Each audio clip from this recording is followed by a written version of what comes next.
growing number of people from the United States are leaving permanently. They're leaving. They're not just for retirement, not just for vacation. They're moving abroad permanently. And for many of them, it's a better life. For a lot of part of recent history, people have been moving to America for a better life, but now things are actually starting to reverse. People are leaving America for a better life.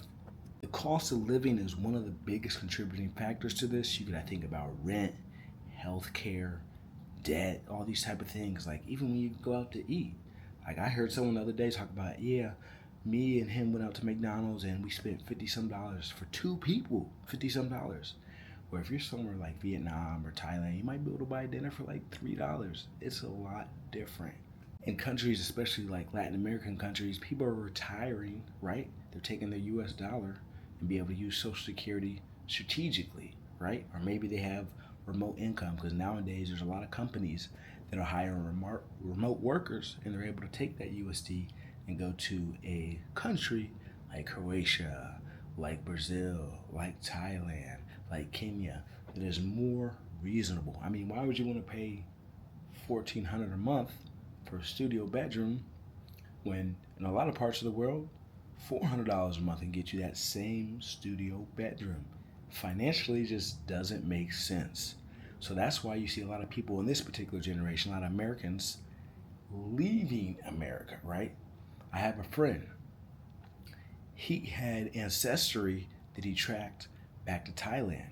Even though he's American, he's like, hey, I'm going back to Thailand, right? This is a better situation for me financially. I can see the rising costs and all the conflict that's going on right now in America.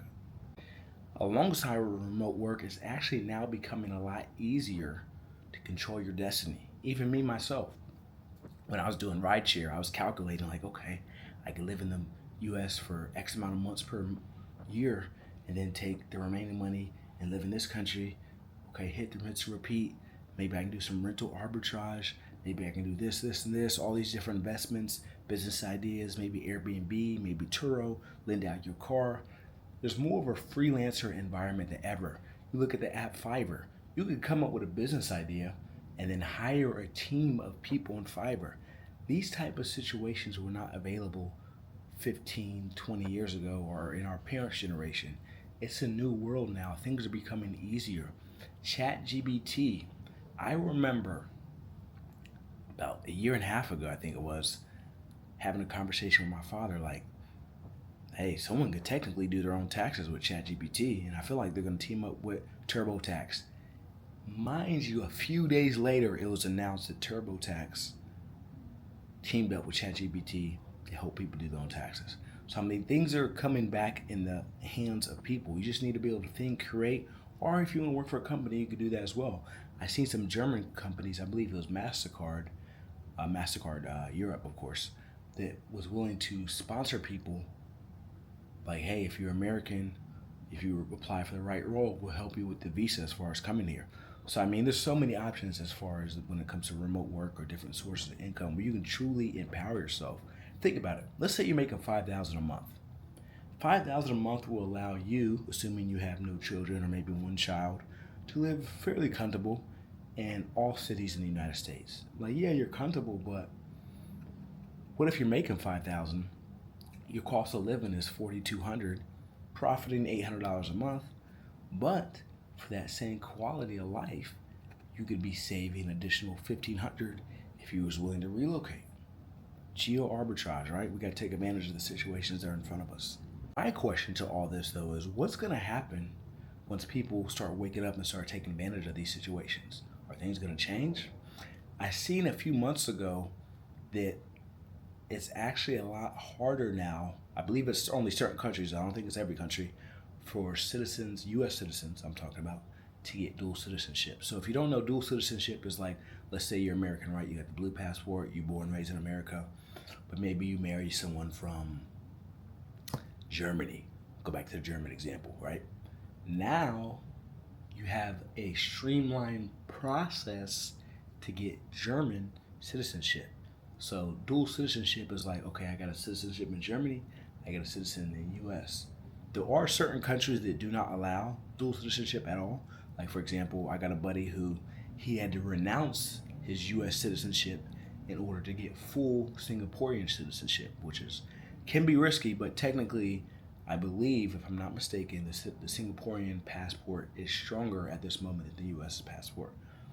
However, now there's certain rules that appear to be coming into place to try to limit and or prevent this type of thing. So you can still have dual citizenship at this moment, but hey, in 20, 30 years from now, I think things could change, right?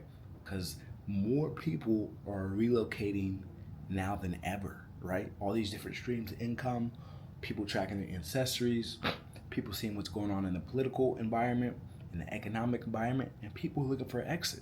So if they got an off ramp, they're gonna take it. However, you better start the process now because it's not gonna get easier. As an American, I'm telling you, if anything, it's just gonna get more difficult. That's gonna be my personal opinion. But I will be curious to know what your opinion is. How do you think this situation would go if we keep going as far as people trying to seek outside options, trying to get dual citizenship or maybe even 3 citizenships, right?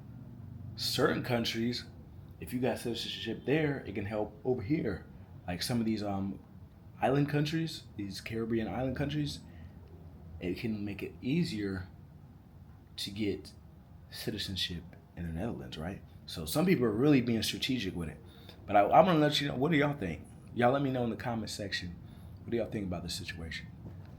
I do also want to give the disclaimer because I don't want to sound like I'm angry, upset, confused, any type of negative emotion you can think of when it comes to the USA, because I am happy with my stance there. I'm happy with the family I have there.